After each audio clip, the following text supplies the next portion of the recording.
y en lo que tú harás, Señor.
Tomar tu lugar, vamos a pasar a la palabra. Y si me puedes acompañar a Romanos capítulo 15, versículo 4.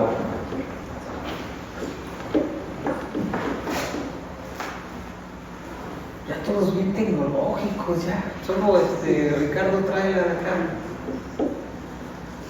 Ni modo, el tiempo nos ha alcanzado. Romanos 15:4 dice: porque las cosas que se escribieron antes para nuestra enseñanza se escribieron, a fin de que por la paciencia y la consolación de las Escrituras tengamos esperanza. Y aquí nos habla, dice que todas las cosas que se escribieron antes para nuestra enseñanza. Y la Biblia está repleta de enseñanzas, y en la Biblia encontramos muchos personajes de los cuales podemos aprender.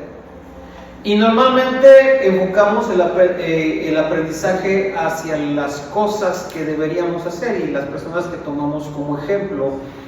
Pero a mí algo que me encanta en la Biblia es que la Biblia nos presenta personas reales. No son seres mitológicos, sino personas reales que, así como tenían virtudes, tenían defectos. Y también lo maravilloso de la Biblia es que aún de los defectos de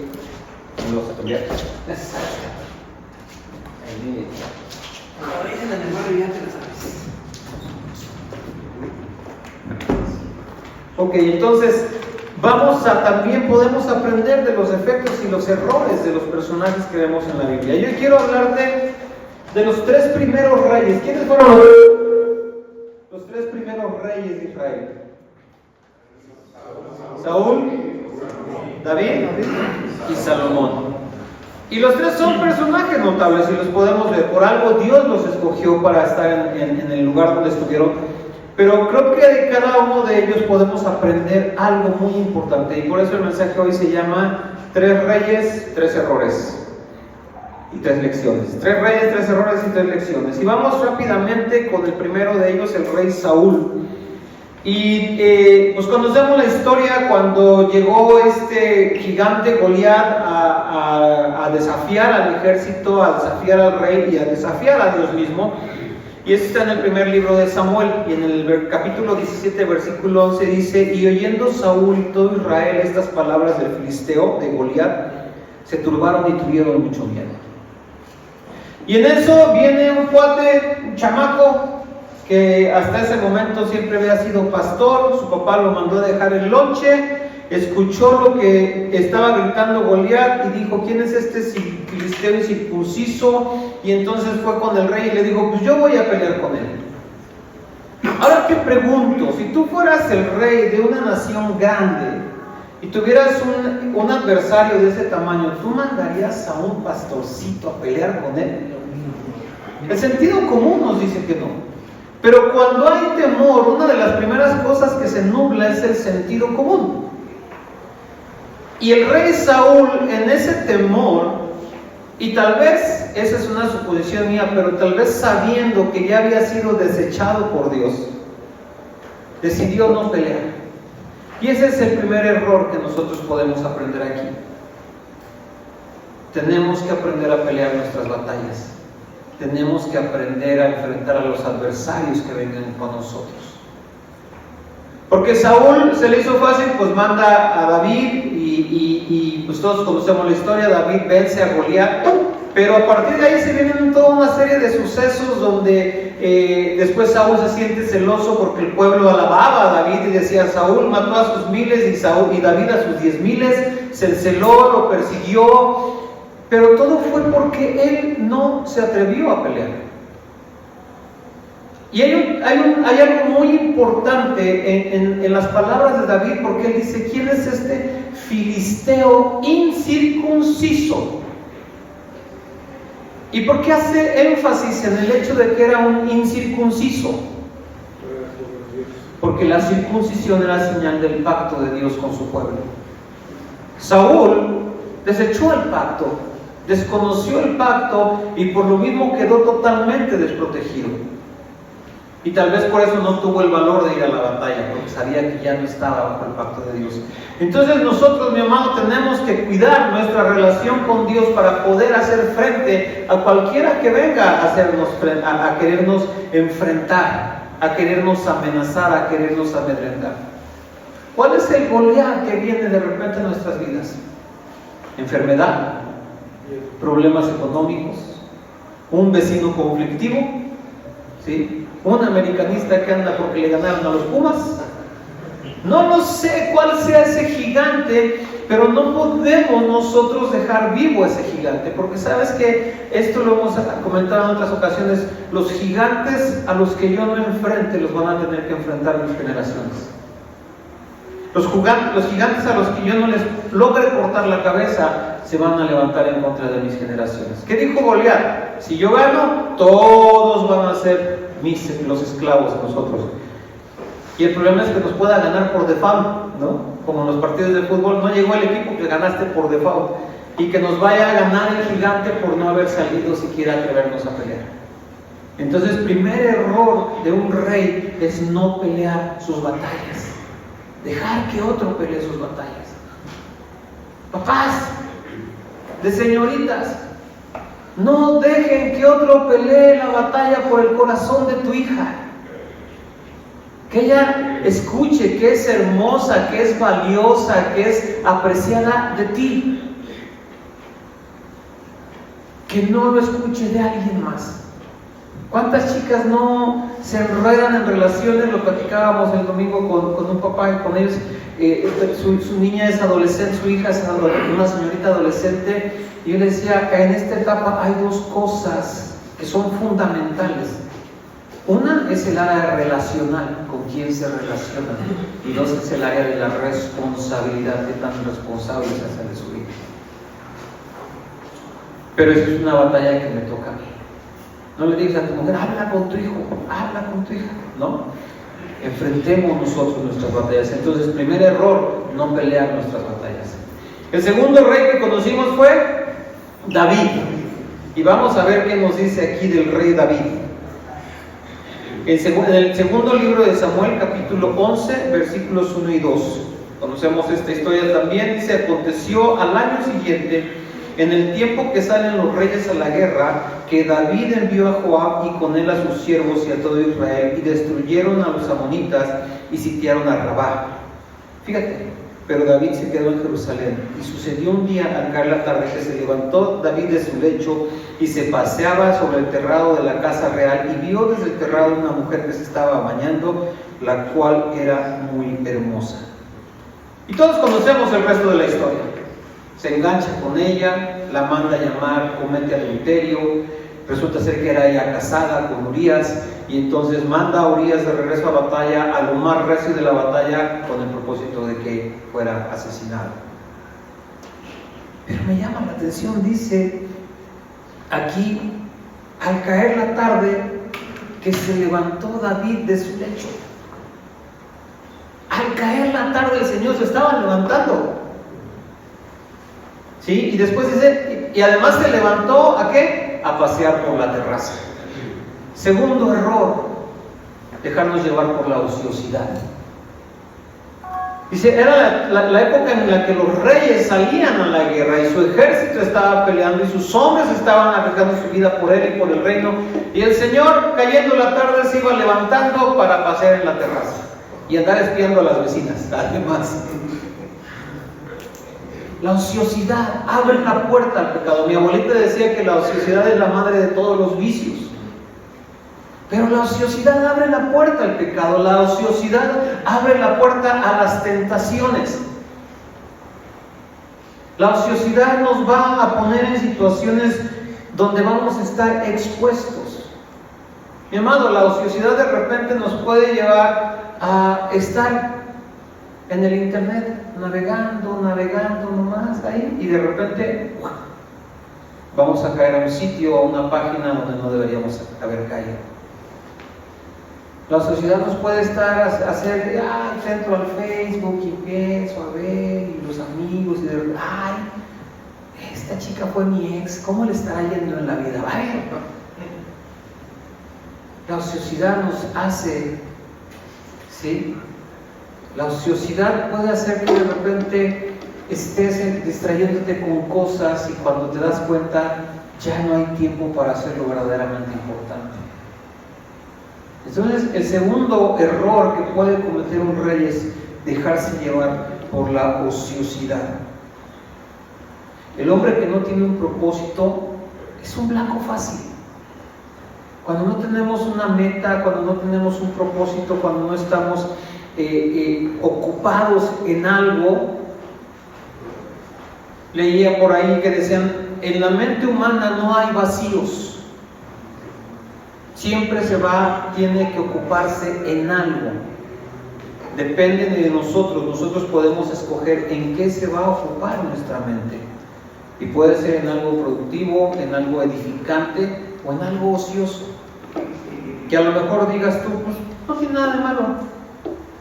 Sí, yo me acuerdo cuando estaba con el grupo de jóvenes, luego platicaban y me preguntaban ciertas cosas y empezábamos allá a comentar y me decían, ¿pero qué tiene de malo? Yo les decía, ¿y qué tiene de bueno? Porque la palabra de Dios nos enseña no nada más a evitar lo malo, sino a buscar lo bueno. ¿Sí? Entonces, primer error es no pelear nuestras batallas. Segundo error es la ociosidad. No estemos ociosos, hagamos algo productivo. ¿Sí? Leamos la palabra, pongámonos a orar y obviamente si trabajamos, pues seamos diligentes en nuestro trabajo y estemos ocupados, mantengamos nuestra mente ocupada con cosas que verdaderamente valen la pena. Y el tercer rey, el rey Salomón. Conocemos también la historia de Salomón, y fíjate lo que dice de Salomón en el primer libro de Reyes, capítulo 3, versículo 9. Dice, ¿se acuerdan ya después de que Salomón construye el templo y todo? Y Dios le dice, pídeme lo que quieras, pídeme lo que quieras. ¿Qué le pedirías tú a Dios si Él te dijera, pídeme lo que quieras? No sé, ¿qué le pediríamos? Pero Salomón le dijo: da pues a tu siervo corazón entendido para juzgar a tu pueblo y para discernir entre lo bueno y lo malo, porque ¿quién podrá gobernar tu pueblo tan grande? Eso fue lo que pidió Salomón: sabiduría, un corazón entendido. Pero hay algo que me llama la atención. Salomón recibió esa sabiduría, que de hecho desde que él la pide dice para gobernar al pueblo, y recibió una sabiduría como no se ha conocido otra en el mundo, y la usó efectivamente para gobernar al pueblo, y la usó también, que es la época de mayor esplendor del pueblo de Israel. Dice la Biblia que no se ha levantado otro rey tan rico y poderoso como Salomón, y sin embargo le faltó ejercer la sabiduría en algo muy importante, en su vida personal y familiar. Dice en Primera de Reyes, más adelante en el capítulo 11, versículo 4: y cuando Salomón era ya viejo, sus mujeres inclinaron su corazón tras dioses ajenos, y su corazón no era perfecto con Jehová su Dios como el corazón de su padre David. Sin duda alguna, Salomón fue un rey muy exitoso, fue un rey poderoso, fue un rey rico, pero falló en lo más importante, en su familia. Y vemos que en su familia pues hubo verdaderas tragedias, ¿no? Violaciones, rebelión del propio hijo en contra de él. O sea, fue un caos su familia. Si hay una familia disfuncional, pues yo pondría la familia de Salomón entre los primeros lugares, tal vez a la par que Salomón y los hermanos de José. Una relación totalmente disfuncional. ¿Qué significa esto? Que nos preocupamos solamente, en este caso Salomón se preocupó solo por el reino, y nosotros nos ocupamos solo por nuestro reino, no el reino de los cielos, sino por nuestro reino. A veces es nuestro trabajo, a veces es el ministerio, por las cosas que hacemos, y descuidamos muchas veces las cosas más importantes. A veces nos esforzamos tanto, me salgo del cuadro, ¿verdad? Perdón. Nos esforzamos tanto por darles cosas a nuestros hijos que los privamos de algo que verdaderamente ellos necesitan más que todas las cosas, que es la presencia y la guianza de un padre. A veces nos esforzamos tanto por darles a nuestros hijos un testimonio de servicio en la iglesia que los privamos de tener un padre que también les sirva a ellos. Y no es malo trabajar, y no es malo servir en la iglesia, pero tiene que haber siempre un equilibrio. ¿Cuál es nuestro principal ministerio como hombres, como jefe de familia? ¿Cuál será nuestro principal ministerio? ¿De qué es lo primero que te va a pedir cuentas Dios? Dice: aquellos que yo te entregué, tu esposa, tus hijos, tus generaciones. Entonces son estos tres errores que vemos nosotros, y tuvieron consecuencias. Si nosotros seguimos leyendo la historia de estos tres reyes, vamos a ver las consecuencias de estos errores. Mira, en Primera de Samuel 31:6 dice: así murió Saúl en aquel día juntamente con sus 3 hijos y su escudero y todos sus varones. El reino murió con él. La casa de Saúl fue cortada de la tierra. Si nosotros no peleamos nuestras batallas, vamos a sucumbir y vamos a arrastrar a nuestros hijos. Yo veo el contraste, por ejemplo, entre Noé y Saúl. Y Noé llevó a sus hijos al arca para salvar su vida. Y Saúl, por su rebeldía, llevó a sus hijos a la muerte para ser cortados de la tierra. Sus hijos no heredaron el reino. Después en 2 de Samuel 12:10, Dios le dice a David, por lo cual ahora, cuando lo está confrontando por su pecado con Betsabé, le dice: por lo cual ahora no se apartará jamás de tu casa la espada, por cuanto me menospreciaste y tomaste la mujer de Urías Eteo para que fuese su mujer. Y después de eso, el hijo que esperaba Betsabé murió. Cuando nosotros fallamos como reyes, traemos calamidad a nuestra propia casa. problemas, conflictos, muchas cosas. Abrimos puertas para que el enemigo pueda tomar lugar y aprovecharse de la situación y saquear nuestra casa.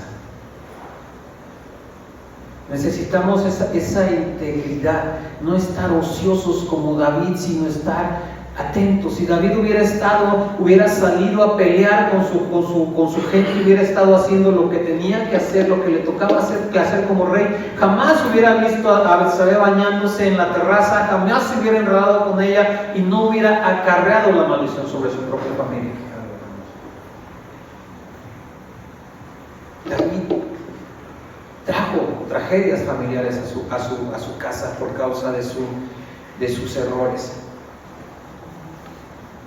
Y ahora vamos a ver qué pasó con Salomón. En Primera de Reyes, capítulo 11, versículos 11 y 12, también Dios lo confronta y le dice: romperé de ti el reino y lo entregaré a tu siervo.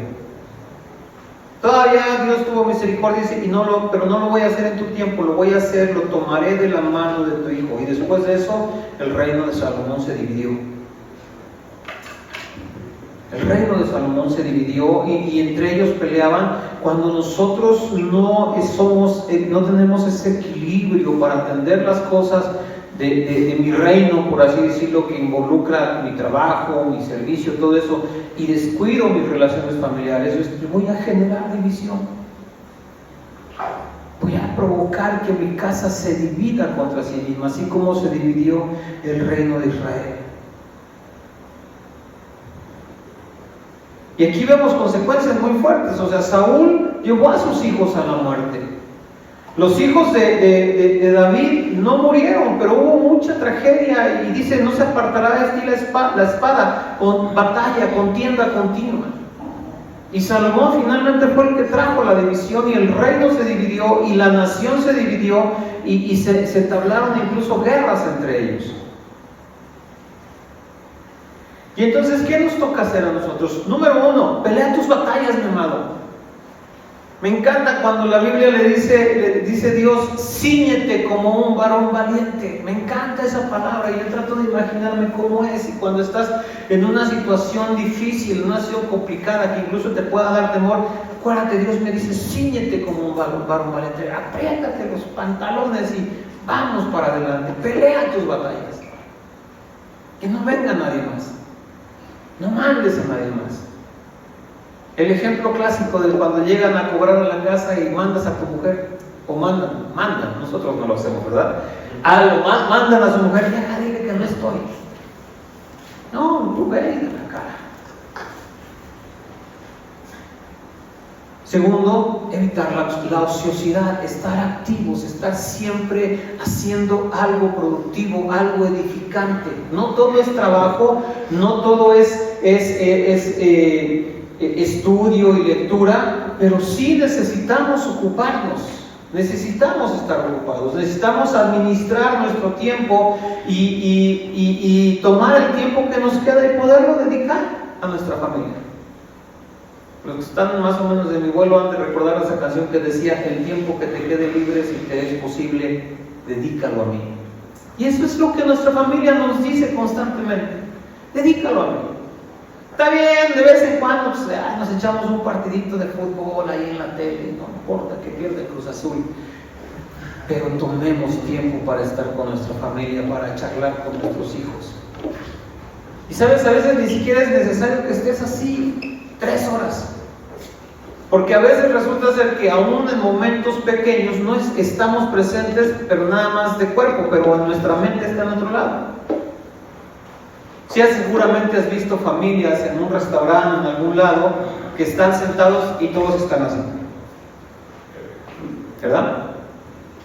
Nosotros no, pero hay gente que sí está así.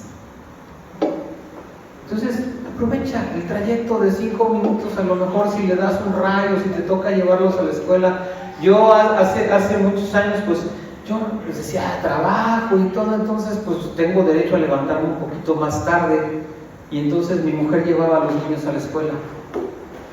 Pero un día dije: no, son 20 minutos que puedo aprovechar. Y entonces establecimos una rutina con mis hijos, yo los llevaba a la escuela, pero después era bien chido porque llegaban a despertarme para irse a la escuela, pero lo primero que hacían era ir a meterse a la cama conmigo, y nos quedábamos 5 minutitos ahí los tres abrazados. Ya después salíamos corriendo, ya se nos vamos.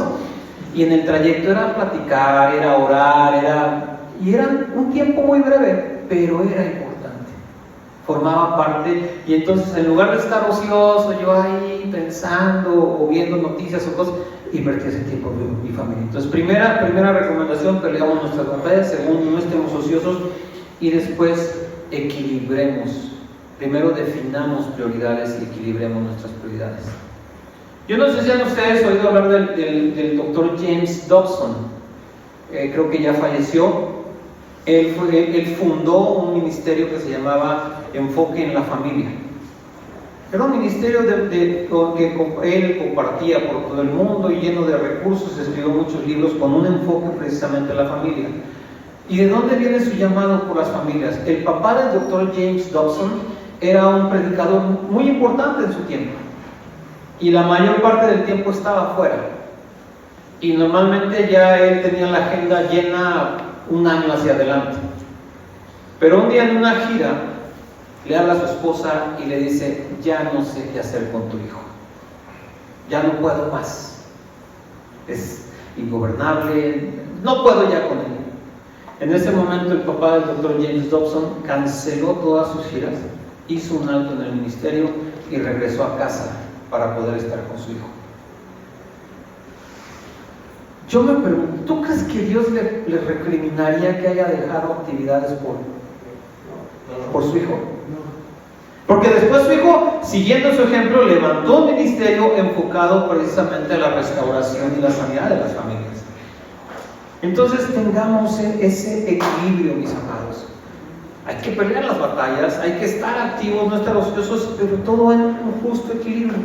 Tampoco se trata de que estés todo el tiempo echando trancazos y peleando y buscando batallas, ¿no? Pues el que venga, al gigante que se levante, lo enfrentamos, pero no salimos a cazar gigantes como un sastrecillo valiente. Entonces, busquemos ese equilibrio nosotros y aprendamos de estos errores de estos tres hombres. Y yo como conclusión te diría que la grandeza de un hombre no está ni en su fuerza, ni en su poder, ni en su sabiduría, sino en poder ser hombres que buscan a Dios, que guardan su palabra y que dejan un legado en sus hijos. Eso es lo que hace grande un hombre: buscar a Dios, guardar su palabra, y que por medio de eso tú tengas una herencia que entregarle a tus hijos. ¿Ok? Pero ¿por qué no te pones de pie? Vamos a orar.